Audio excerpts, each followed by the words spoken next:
Quickly कंचन के पास चला जाए, कई सारे इंपॉर्टेंट रिजल्ट्स, खबरें जिन पर रिएक्ट करना है।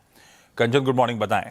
Good morning. शुरुआत कर लेते हैं टाटा स्टील के नंबर्स के साथ। देखिए, नंबर्स हमें पॉजिटिव साइड में यहाँ पे देखने को मिले हैं। टॉप लाइन में करीबन 13% की जो बढ़त है वो देखने को मिली है। ऑपरेशनल फ्रंट में भी नंबर्स काफ़ी शानदार देखने को मिले हैं। मार्जिन्स की बात करी जाए तो करीब करीब यहाँ पे 300 बेसिस पॉइंट का जो इजाफा है वो देखने को मिला है। साथ ही टीएम इंटरनेशनल में एडिशनल 23% की जो हिस्सेदारी है उसको लिया गया है। टोटल वैल्यू देखी जाए तो 335 करोड़ की, यानी कि अब जो शेयर होल्डिंग है वो अब बढ़ के हो गई है 74% की। वहीं अगर हम बात करें यूरोप के बिजनेस की, तो वो भी अब प्रॉफिटेबल टर्न होता हुआ दिखाई दिया है। डेट में हमें जो रिडक्शन है वो देखने को मिली है, लेकिन जो आउटलुक है वहां पे मैनेजमेंट ने ये बोला है कि जो प्राइसेस है उसके बढ़ने के चलते हमें हो सकता है कि मार्जिन्स में आगे भी जो प्रेशर है वो आता हुआ दिखाई दे। इसके अलावा सेल के नंबर की बात करें तो यहाँ पे नंबर्स हमें शानदार देखने को मिले हैं। मुनाफे में करीबन 47% का हाइक है। टॉप लाइन भी यहाँ पे अच्छी 5% की बढ़ती हुई दिखाई दी है। ऑपरेशनल एक्सपेंसेस की बात करें तो वो कम होते हुए दिखाई दिए हैं। ऑपरेशन नंबर अपने स्ट्रॉन्ग साइड में है। वॉल्यूम्स में हमें 3.5% की बढ़त देखने को मिली है।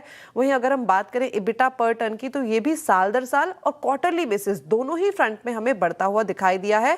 और आउटलुक की बात करें तो मैनेजमेंट ने बोला है कि आगे आने वाला Q1 हमें इंप्रूव होता हुआ दिखाई देगा। पावर ग्रिड के नंबर हमें वीक देखने को मिले हैं। मुनाफा यहाँ पे हल्का फुल्का बढ़ता हुआ दिखाई दिया है, लेकिन टॉप लाइन में एक डेंट पड़ा है 5% का। इबिटा 11% तक टूटता हुआ दिखाई दिया है। वहीं अगर मार्जिन्स की बात करें तो यहाँ पे भी एक भारी गिरावट हमें देखने को मिली है। कोचिन शिपयार्ड के नंबर्स यहाँ पे हमें बात करें तो यहाँ पे मुनाफे में करीबन 4% की गिरावट है। टॉप लाइन यहाँ पे 16% तक गिरती हुई दिखाई दी है, लेकिन जो मार्जिन्स हैं वो यहाँ पे इंप्रूव होते हुए दिखाई दिए हैं। और साथ ही साथ अगर हम ऑर्डर बुक की बात करें तो वो भी अच्छी खासी उभरती हुई नजर आई है इस क्वार्टर में।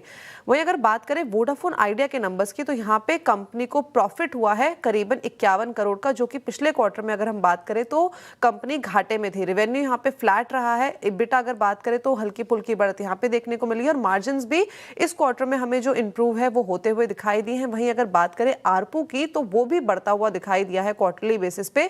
190 करोड़ पे जो है 190 पे जो आरपू है वो आता हुआ दिखाई दिया है। साथ ही बोर्ड से एबी ग्रुप को कन्वर्टेबल वारंट जारी करने की मंजूरी मिल गई है। इसके अलावा काफी सारी खबरें आज लगी हुई है, बहुत सारी हैं। हाँ, पावर ग्रिड में प्रोड्यूसर साहब ने हेडलाइन में लिखा था 10% मुनाफे में उछाल। वो ध्यान रखिएगा, टैक्स एडजस्टमेंट्स हैं, उसको हटाऊंगा तो पावर ग्रिड के Q4 परफॉर्मेंस तो खराब है, पर केपेक्स और कैपिटलाइजेशन की वो फुटप्रिंट्स बहुत स्ट्रांग है, तो मतलब आने वाले दिन अच्छे रहेंगे, इस तरह का इंडिकेशन है। तो अब स्ट्रीट Q4 को डाइजेस्ट करता है या आगे के आउटलुक को डाइजेस्ट करता है, ये देखना होगा।